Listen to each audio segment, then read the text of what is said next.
ഓം നമ ശിവായ. Good morning children. ഇപ്പോൾ നമ്മൾ 10ാമത്തെ ലെസൺ കഴിഞ്ഞു. അതിൻ്റെ ക്വസ്റ്റ്യൻ ആൻസേഴ്സും എല്ലാം മക്കൾ എഴുതി കഴിഞ്ഞിട്ടുണ്ടാവുമെന്ന് വിചാരിക്കുന്നു. അപ്പോൾ ഇന്ന് മിസ്സ് ആ ലെസൻ്റെ എക്സാം നടത്തും. അപ്പോൾ എല്ലാം വൺ വേർഡ് ആയിട്ടുള്ളതാണ്. അതുകൊണ്ട് ടെക്സ്റ്റ് നന്നായി വായിക്കുക. അതേപോലെ നോട്ട്സും ഒന്ന് വായിച്ചു നോക്കുക. വൺ വേർഡ് ക്വസ്റ്റ്യൻസ് ഒരു 10 ക്വസ്റ്റ്യൻസ് തരും മിസ്സ്. അതിന് പര്യായവാചി, അതിലുള്ള ഗ്രാമർ പാർട്ടും വരും, മീനിങ്സ് വരും. അതേപോലെയുള്ള ക്വസ്റ്റ്യൻ ആൻസേഴ്സ് തന്നെ വൺ വേർഡായിട്ട് വരുന്നത്. അപ്പോൾ എല്ലാം ഒന്ന് നോക്കുക. ഇനി ഇന്ന് നമുക്ക് പഠിക്കാനുള്ളത് ലെറ്റർ റൈറ്റിംഗ് ആണ്. പത്രലേഖൻ. ഓക്കെ, പത്രലേഖൻ, ലെറ്റർ റൈറ്റിംഗ്. അപ്പോൾ പത്രലേഖൻ എങ്ങനെയാണ്, അതിൻ്റെ നിയമങ്ങൾ എന്തൊക്കെയാണ് നമ്മൾ ലെറ്റർ എഴുതുമ്പോൾ ശ്രദ്ധിക്കേണ്ടത് എന്നുള്ള കാര്യങ്ങളെക്കുറിച്ച് ആദ്യം ഒന്ന് മിസ്സ് നിങ്ങൾക്ക് ഒരു ഇൻട്രൊഡക്ഷൻ തരും. അത് കഴിഞ്ഞിട്ട് നമുക്ക് എഴുതാനുള്ള ലെറ്റർ തരും. ഓക്കെ, അപ്പോൾ ആദ്യമായിട്ട് നമുക്ക് ഒരു കത്ത് എഴുതുമ്പോൾ എന്തൊക്കെ കാര്യങ്ങൾ ശ്രദ്ധിക്കണം എന്നതിനെ പറ്റിയാണ് ഇതിൽ പറയുന്നത്. ഓക്കെ, മക്കളുടെ പേജ് നമ്പർ 109 ഓർ 109 പേജിൽ വ്യക്തമായും തന്നിട്ടുണ്ട്. പരിയോജന എന്നുള്ള ആ ഭാഗത്ത് ലെറ്റർ റൈറ്റിംഗ് എങ്ങനെയാണെന്ന് തന്നിട്ടുണ്ട്. അതൊന്നും എല്ലാവരും ശ്രദ്ധിക്കുക. പക്ഷേ അതിൽ തന്നിരിക്കുന്ന ലെറ്ററല്ല നിങ്ങൾക്ക് പരീക്ഷയ്ക്കുള്ളത്. അതിൽ കുറച്ച് എക്സാമ്പിൾസ് തന്നിട്ടുണ്ട്. ആ ലെറ്റർ അല്ല പരീക്ഷയ്ക്ക് വരുന്നത്. ഓക്കെ, पत्रलेखन एक कला है. पत्रों द्वारा भावों और विचारों का आदान प्रदान होता है.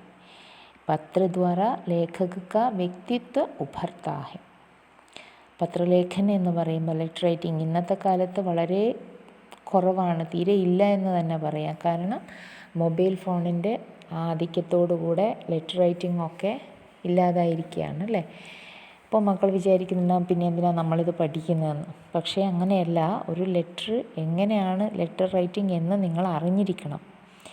അപ്പം പത്രലേഖനം എന്ന് പറയുന്ന ഒരു കലയാണ്, അതും ഒരു ആർട്ടാണ്. അപ്പോൾ പത്രങ്ങളിലൂടെയാണ് നമ്മുടെ ഭാവങ്ങളും വിചാരങ്ങളും മറ്റുള്ളവരുമായി നമ്മൾ പങ്കുവയ്ക്കുന്നത്. അപ്പോൾ ഈ പത്രം എന്ന് പറയുമ്പോൾ അത് നമ്മുടെ വ്യക്തിത്വത്തെയാണ് കാണിക്കുന്നത്. അപ്പോൾ ലെറ്റർ റൈറ്റിംഗ് എഴുതുമ്പോൾ എപ്പോഴും നല്ല നീറ്റോടുകൂടെ എഴുതാൻ ശ്രമിക്കണം.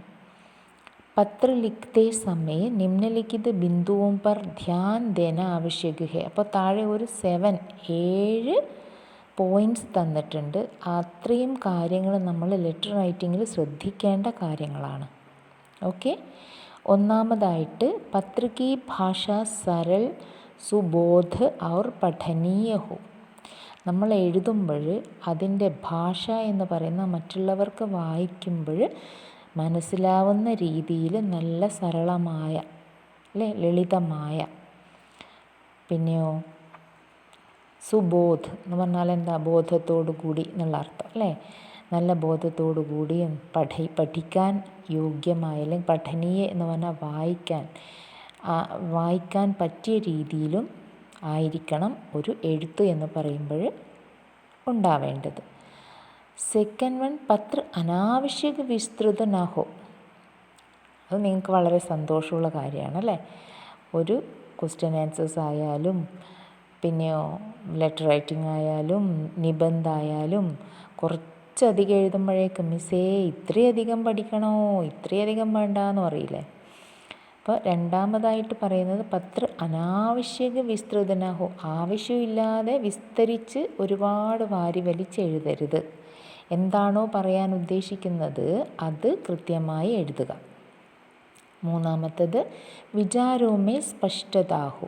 എന്താണ് പറയാൻ പോകുന്നത്.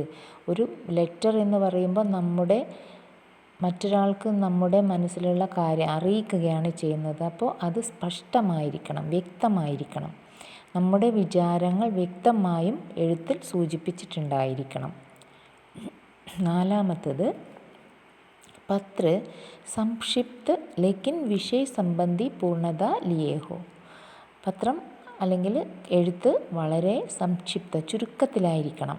പക്ഷേ വിഷയസംബന്ധി പൂർണ്ണത ലിയേഹോ, വിഷയം എന്താണോ അതിനനുസരിച്ചിട്ടുള്ള പൂർണ്ണതയും ഉണ്ടായിരിക്കണം അല്ലേ. അപ്പോൾ ഒരു ലെറ്റർ എഴുതുക എന്ന് പറഞ്ഞാൽ നമ്മൾ എന്താണ് വിഷയം അതിനനുസരിച്ചിട്ടാണ് അതിൻ്റെ ലെറ്ററിൻ്റെ നീളം ഒക്കെ വരുന്നത്.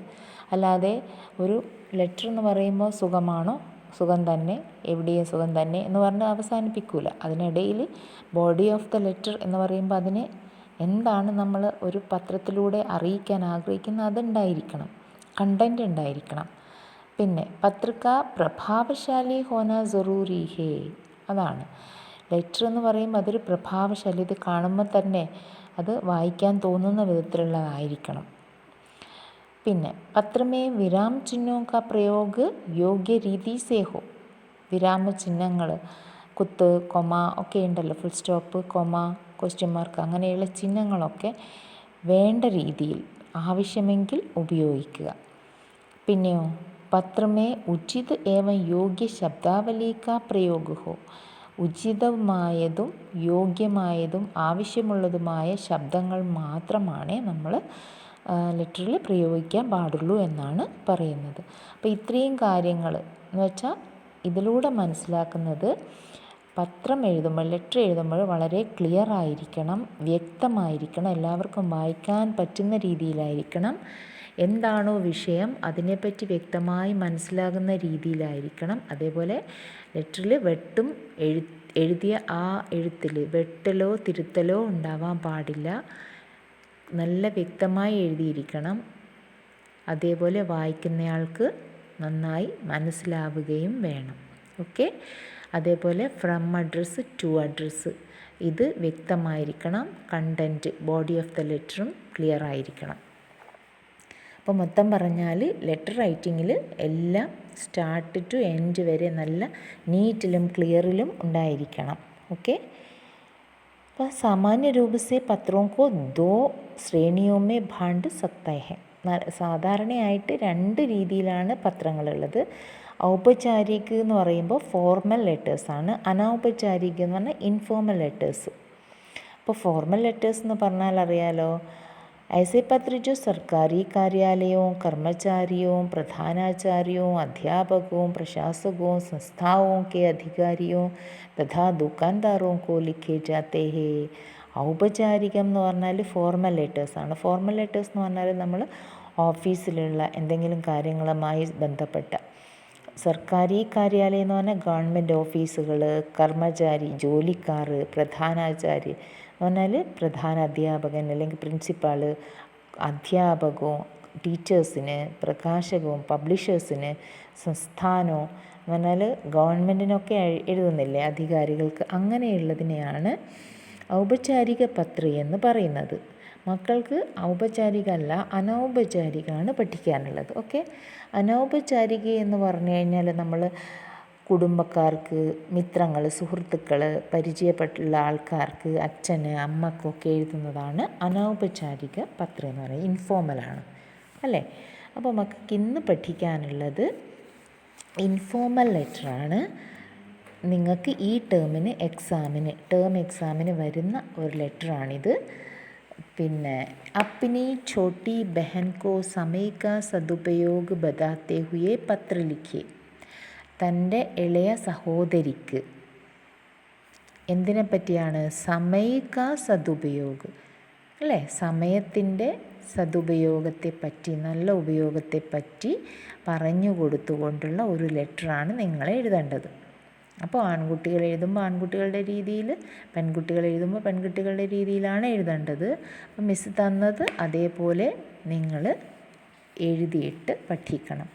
അപ്പോൾ അത് എങ്ങനെയാണെന്ന് നമുക്ക് നോക്കാം. ഓക്കെ. പത്രലേഖനിൽ ഈ ക്വസ്റ്റ്യനാണ്, പത്രലേഖൻ എഴുതിയതിൻ്റെ തൊട്ട് താഴെ കാണുന്നത് ക്വസ്റ്റ്യനാണ്. अपनी छोटी बहन को समय का सदुपयोग बताते हुए पत्र लिखिए. ഓക്കെ. ഇനി ലെറ്റർ എങ്ങനെയാണ് തുടങ്ങുന്നത്?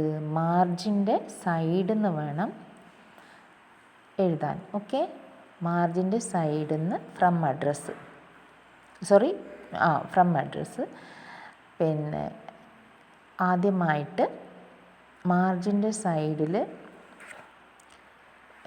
സാധാരണ ഔപചാരിക പത്രത്തിനാണ് ഫ്രമ്മും ടൂവും വെക്കുന്നത്. ഇത് അനൗപചാരികമായതുകൊണ്ട് ടു അഡ്രസ്സ് മാത്രം മതി. ഓക്കെ, അപ്പോൾ ടു അഡ്രസ്സ്. അപ്പോൾ ഇവിടെ തന്നിരിക്കുന്നത് മീൻസ് ഏതെങ്കിലും ഒരു അഡ്രസ്സ് നമുക്ക് എഴുതാം.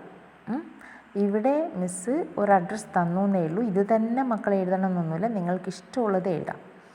ഒരു അഡ്രസ്സ്, എന്തെങ്കിലും ഒരു വീട്ടുപേര്, എന്നിട്ട് അതിൻ്റെ താഴെ ആളിൻ്റെ പേര്, അങ്ങനെ എഴുതാം. ഇവിടെ മിസ്സ് തന്നത് ഭാരത് സഞ്ജയ് നഗർ നൈ ദില്ലി, ഒരു സ്ഥലത്തിൻ്റെ പേരാണ്. സാധാരണ നമ്മുടെ നാട് വിട്ട് കഴിഞ്ഞാൽ അവിടെയൊക്കെ നമ്പർ ആയിരിക്കും ഓരോ ഗലി, ഓരോ തെരുവിന്. അപ്പോൾ അങ്ങനെയുള്ള രീതിയിലാണ് മിസ്സ് എഴുതിയത്. അതല്ലെങ്കിൽ നിങ്ങൾക്ക് പൂക്കോട് എന്നും വെച്ച് എഴുതാം. ഏതെങ്കിലും ഒരു സ്ഥലത്തിൻ്റെ പേര് പറഞ്ഞ് കൂത്തുപറമ്പ് അല്ലെങ്കിൽ കണ്ണൂർ എന്ന് വെച്ച് എഴുതാം. കൂത്തുപറമ്പ്, കണ്ണൂർ, അങ്ങനെ എഴുതാം. ഓക്കെ, ഏതെങ്കിലും ഒരു പ്ലേസിൻ്റെ പേര്, അത് 1, 2, 3 വരികളിലായാലും കുഴപ്പമില്ല. പ്രിയ ബഹൻ, എന്നിട്ട് അതിൻ്റെ തൊട്ട് താഴെ അതേ ലൈനിൽ തന്നെ വരണം. പ്രിയ ബഹൻ, പ്രിയപ്പെട്ട സഹോദരി. ആ ബഹൻ എന്നുള്ളിടത്ത് വേണമെങ്കിൽ ആ ബഹൻ്റെ പേരെഴുതാം. ഇപ്പോൾ രാധാന്നോ സീതാന്നോ എന്ത് വേണേൽ എഴുതാം. ഓക്കെ, പേര്. എന്നിട്ട് സ്നേഹാശീഷ് എന്ന് പറഞ്ഞാൽ സ്നേഹാശീർവാദം അല്ലേ, സ്നേഹത്തോടു കൂടി എഴുതുന്നത് എന്നുള്ള അർത്ഥത്തിൽ. അതിൻ്റെ താഴെയാണ് കണ്ടൻറ്റ് വരുന്നത്, ബോഡി ഓഫ് ദ ലെറ്റർ. അപ്പം അത് എഴുതുമ്പോൾ ആദ്യത്തെ പാരഗ്രാഫിൽ കുശലാന്വേഷണമാണ് വരിക അല്ലേ. അത് കഴിഞ്ഞിട്ടാണ് പ്രധാനപ്പെട്ട എന്താണോ വിഷയം പറയാൻ പോകുന്നത് അത് വരുന്നത്. അപ്പോൾ ആദ്യം തന്നെ പോയി പ്രധാനപ്പെട്ട കാര്യം പറയില്ല. ആദ്യം തന്നെ കുശലാന്വേഷണമാണ്. നിനക്കവിടെ സുഖമാണോ, എനിക്കിവിടെ സുഖം തന്നെ എന്നൊക്കെ പറഞ്ഞിട്ടല്ലേ തുടങ്ങുക നമ്മൾ. അതേപോലെ അപ്പോൾ मैं यहाँ पर बहुत कुशल हूँ, सोचता हूँ कि तुम भी कुशल हो. 1 महीने से तुम्हारा कोई पत्र नहीं मिला, माना कि तुम परीक्षा की तैयारी कर रही हो. ഒന്നാമത്തെ പാരഗ്രാഫ് നന്നായി ശ്രദ്ധിക്കണേ. मैं यहाँ पर बहुत कुशल हूँ, എനിക്കിവിടെ നല്ല സുഖം തന്നെ, വളരെ സുഖത്തിലാണ് ഇരിക്കുന്നത്. സോച്താ ഹൂँ कि तुम भी कुशल हो. സോച്താ ഹൂँ, ഞാൻ ചിന്തിക്കുന്നു, വിചാരിക്കുന്നു, നിനക്കും സുഖമാണെന്ന് അല്ലേ, നിനക്കും സുഖമാണെന്ന് ഞാൻ വിചാരിക്കുന്നു. അവിടെ ഗേൾസ് എഴുതുമ്പോൾ സോച്തീ ഹൂ എന്ന് എഴുതണം. ഓക്കെ, സോച്തീ ഹൂ कि तुम भी कुशल हो, വേറെ ഒരു മാറ്റവും വേണ്ട. അടുത്തത് 1 മഹീനെ സെ തുമ്ഹാരാ കൊയ് പത്ര നഹീ മില, 1 മാസമായിട്ട് നിൻ്റെ എഴുത്തിൻ്റെ ഒന്നും യാതൊരു വിവരവും ഇല്ല അല്ലേ, എഴുത്തൊന്നും ഇല്ല. മനാക്കി തും പരീക്ഷയ്ക്ക് തയ്യാറി കർ റഹി ഹോ, ചിന്തിക്കുന്നത് എന്താണെന്ന് വെച്ചാൽ നീ പരീക്ഷയ്ക്ക് വേണ്ടിയുള്ള തയ്യാറെടുപ്പിലായിരിക്കും, അതുകൊണ്ടാണ് പത്രമൊന്നും എഴുതാത്തതെന്ന് വിചാരിക്കുന്നത്. അത് കഴിഞ്ഞ്, അത് കുശലാന്വേഷണമാണ്, അത് കഴിഞ്ഞു. ഇനി പറയാൻ പോകുന്ന വിഷയം എന്താണ്, അതാണ് താഴത്തെ പാരഗ്രാഫിൽ, അതിൻ്റെ തൊട്ട് താഴെയായിട്ട് അടുത്ത പാരഗ്രാഫിൽ എഴുതേണ്ടത്. ആശാ ഹെ തും അച്ഛി തര പഠിത്തി ഹോഗി, तुम्हारे लिए यह समय अमूल्य है. इसको यदि गलत तरीके से बर्बाद कर देगे तो जीवन में कभी भी सफलता नहीं प्राप्त कर सकेगी. माँ बाप को तुमसे बड़ी बड़ी आशाएं हैं, उन्हें पूरा करना तुम्हारा कर्तव्य है. आशा है तुम मेरी बात को समझते हुए समय का सदुपयोग करें और जीवन में सफल बन जाए. ഇത്രയാണ് സെക്കൻഡ് പാരഗ്രാഫിലുള്ളത്. അത് മിസ് ഒന്നുകൂടെ എക്സ്പ്ലെയിൻ ചെയ്ത് തരാം. ആശാ ഹെ തും അച്ഛി തര പഠിത്തി ഹോഗി, നീ നന്നായി പഠിക്കുന്നുണ്ടെന്ന് വിശ്വസിക്കുന്നു. തുമ്ഹാരേ ലിയേ യഹ് സമയ അമൂല്യ ഹെ, ഈ പഠന സമയം എന്ന് പറയുന്നത് നിനക്ക് വളരെ എന്താണ്, അമൂല്യമായ ഒന്നാണ്, വാല്യുബിളായ ഒന്നാണ്. ഇസ്കോ യദി ഗലത് തരീക്കെ സെ ബർബാദ് കർ ദേഗേ तो जीवन में कभी भी सफलता नहीं प्राप्त कर सकेगी. അപ്പോൾ ഈ സമയത്തെ നീ മോശമായ രീതിയിൽ വെറുതെ കളഞ്ഞാൽ, ബർബാദ് എന്ന് പറഞ്ഞാൽ വെറുതെ കളയാം അല്ലേ, അങ്ങനെ കളഞ്ഞാൽ ജീവിതത്തിൽ നിനക്കൊരിക്കലും സഫലത കിട്ടില്ല. പഠിക്കേണ്ട സമയത്ത് പഠിച്ചാൽ മാത്രമേ നമ്മുടെ ലൈഫ് എന്താവും, സഫലമാകൂ അല്ലേ. അത് നിങ്ങളോടും കൂടി പറയുന്നതാണ്. ഇപ്പോൾ ഓൺലൈൻ ക്ലാസ് ആയതുകൊണ്ട് തന്നെ നിങ്ങൾ എന്താണ് ചെയ്യുന്നതെന്ന് ടീച്ചർമാരും അറിയുന്നില്ല. അപ്പോൾ നിങ്ങളുടെ ചില ആൾക്കാരുടെ വീഡിയോസ് എല്ലാം പേരൻസ് അയച്ചു തരുന്നുണ്ട്. അപ്പം വികൃതി കളിക്കുന്നതും പഠിക്കാത്തതും എല്ലാം. അപ്പോൾ ഒട്ടുമിക്ക ആൾക്കാരുടെയും സ്ഥിതി ഇത് തന്നെയാണ്. അങ്ങനെ ആവാൻ പാടില്ല. ഈ വർഷം കൊറോണ ആയതുകൊണ്ട് നമ്മൾ അത് മാക്സിമം എൻജോയ് ചെയ്ത് കളയല്ല വേണ്ടത്. അപ്പോൾ വേണ്ടുന്ന പോലെ പഠിക്കുകയും വേണം. സ്കൂളിൽ എങ്ങനെയാണോ പഠിപ്പിക്കുന്നത് അതേപോലെ വീട്ടിൽ നിന്നും പഠിക്കുകയും വേണം. അപ്പോൾ സമയം നമ്മൾ ഒരിക്കലും തന്നെ കളയാൻ പാടില്ല. പോയ സമയത്തെ നമുക്ക് ഒരിക്കലും തന്നെ തിരിച്ചു കിട്ടില്ല, അല്ലേ? അതുകൊണ്ട് തന്നെ ഈ വർഷം പഠിക്കേണ്ടത് ഈ വർഷം തന്നെ പഠിക്കണം. ഇനി വീണ്ടും ഒരു 7th സ്റ്റാൻഡേർഡ് ഉണ്ടാവില്ല അടുത്ത വർഷം. 7th സ്റ്റാൻഡേർഡ് ഒരു വർഷം മാത്രമേ ഉണ്ടാവുള്ളൂ. അപ്പോൾ ആശ എന്താ പറയുന്നത്, നീ നന്നായി പഠിക്കുന്നുണ്ടാവുമെന്ന് വിശ്വസിക്കുന്നു, അല്ലേ? നിനക്ക് ഇപ്പോൾ പഠിക്കേണ്ട സമയമാണ്. ഈ സമയം നീ ഒരിക്കലും വെറുതെ കളയാൻ പാടില്ല. ഇതിനെ മോശമായി വെറുതെ കളഞ്ഞാൽ ഫോണിൽ കളിച്ചിട്ടും, അല്ലേ? എല്ലാവരും ഫോണെടുക്കും, ഒരേ ഫോണിൽ കളിയായിരിക്കും. അപ്പോൾ അമ്മ ചോദിക്കുമ്പോൾ പറയും പഠിക്കാനാണ്, അല്ലേ? അങ്ങനെ ആവാൻ പാടില്ല. നമ്മൾ സത്യസന്ധമായി പെരുമാറണം. പഠിക്കാൻ മാത്രമായിട്ട് ഫോൺ എടുക്കുക, അല്ലാതെ കളിക്കാനായിട്ട് ഫോൺ എടുക്കണ്ട. ഓക്കെ? അപ്പം സമയം വെറുതെ കളഞ്ഞാൽ എന്താവും? ജീവിതത്തിൽ നമുക്ക് ഒരിക്കലും സഫലത കിട്ടില്ല. നമ്മുടെ ലൈഫ് ഒരിക്കലും നേരെയാവില്ല. പിന്നെ മാം ബാപ് കോ തുംസെ ബഡി ബഡി ആശായേ ഹേ. നിങ്ങളുടെ അച്ഛനമ്മമാർക്ക് നിങ്ങളിൽ വലിയ ആഗ്രഹങ്ങളുണ്ട്. എന്ന് പറഞ്ഞാൽ നിങ്ങൾ പഠിച്ച് നല്ല ജോലിക്കാരൊക്കെ ആകാനുള്ള ആഗ്രഹം, അല്ലേ? അത് അവർക്ക് വേണ്ടിയല്ല, നിങ്ങളെ ഭാവി സുരക്ഷിതമാക്കാൻ വേണ്ടിയാണ്. അപ്പോൾ ഇവിടെയും ബഹനോട് പറയുന്ന എന്താണ്? നിൻ്റെ മേൽ ഇവർക്ക് വലിയ ആഗ്രഹമുണ്ട്. മാം ബാപ് കോ തുംസെ ബഡി ബഡി ആശായേ ഹേ, ഉനെ പൂരാ കർണ തുമ്ഹാരാ കർത്തവ്യേ. അത് പൂർത്തിയാക്കുക എന്ന് പറയുന്നത് നിൻ്റെ കർത്തവ്യമാണ്. ഓരോരുത്തർക്കും ഓരോ ഡ്യൂട്ടി ഉണ്ട്, അല്ലേ? ആ നിൻ്റെ ഡ്യൂട്ടിയാണ് നിൻ്റെ ജീവിതം സഫലമാക്കാൻ വേണ്ടി നന്നായി പഠിക്കുക എന്നത്.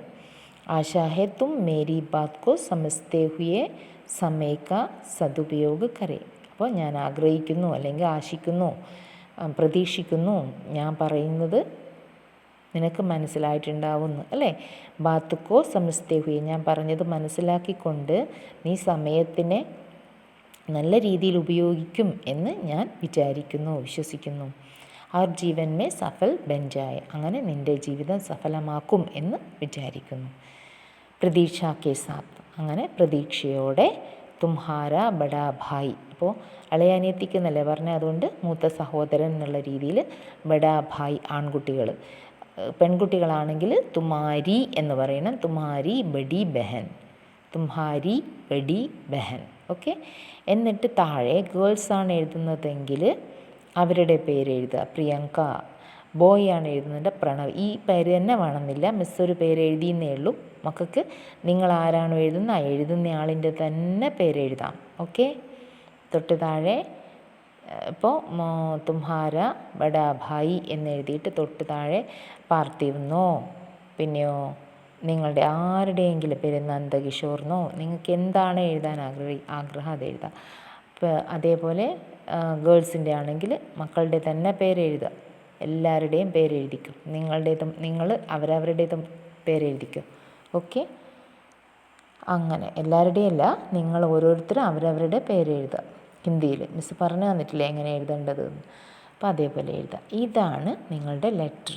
ഇത് ഇനി വരുന്ന എക്സാമിന് ഉണ്ട്. അതുകൊണ്ട് എല്ലാവരും ഇത് നന്നായി പഠിക്കുക. മക്കൾക്ക് നിബന്ധ് അല്ലെങ്കിൽ കോമ്പോസിഷൻ ഒന്ന് മാത്രമേ ഇത്തവണ പഠിക്കാനുള്ളൂ. അത് ഫസ്റ്റ് ടേമിന് നിങ്ങൾക്ക് തന്ന അതേ കോമ്പോസിഷനാണ് സെക്കൻഡ് ടേമിനും വരുന്നത്. ഓക്കെ? ഇത്തവണ കൊറോണയൊക്കെ ആയതുകൊണ്ട് നിങ്ങളുടെ പോർഷൻസൊക്കെ ചുരുക്കിയിട്ടുണ്ട്. അതുകൊണ്ട് തന്നെ നിങ്ങൾക്ക് കോമ്പോസിഷൻ ഒന്ന് ഫസ്റ്റ് ടേമിന് പഠിച്ചത് തന്നെയാണ് ഇനിയും പഠിക്കാനുള്ളത്. പിന്നെ ഒരു കാര്യം എന്താ വെച്ചാൽ ഇനി ഒരു ലെസനും കൂടി നമുക്ക് എടുക്കാനുണ്ട്. അതിന് ഇനിയും സമയമുണ്ട്. ഓക്കെ? പിന്നെ അത് കഴിഞ്ഞിട്ട് കുറച്ച് എക്സസൈസുകൾ, ഇതേപോലെയുള്ള കാര്യങ്ങൾ, പിന്നെ ചിത്രലേഖൻ, അതൊക്കെ പഠിക്കാനുണ്ട്. ഓക്കെ? അപ്പോൾ ഇത് എല്ലാവരും പഠിച്ച് നന്നായി എഴുതി നോട്ട്ബുക്കിൽ നീറ്റിൽ എഴുതി മാർജിനൊക്കെ വരഞ്ഞിട്ട് എഴുതണം കേട്ടോ. നീറ്റിൽ എഴുതി പഠിക്കുക. അതേപോലെ വൈകുന്നേരം പരീക്ഷയ്ക്ക് റെഡിയായി നിൽക്കുക. ഓക്കെ? നമഃ ശിവായ. പരീക്ഷ എന്ന് പറയുമ്പോൾ ഏത് ലെസനാണ് മിസ് പറഞ്ഞത്? 10ാമത്തെ ലെസൺ. ഓക്കെ, നിങ്ങൾ ഇപ്പം ലാസ്റ്റ് എടുത്ത 10ാമത്തെ ലെസൻ്റെ യൂണിറ്റ് ടെസ്റ്റാണ് മിസ് നടത്തുന്നത്. ആ ലെസൺ നിങ്ങൾ റെഡിയായി നിൽക്കുക. വൈകുന്നേരം കാബൂളിവാല വൈകുന്നേരം 7 മണിക്ക് പരീക്ഷ വെക്കും. ഓക്കെ, നമഃ ശിവായ.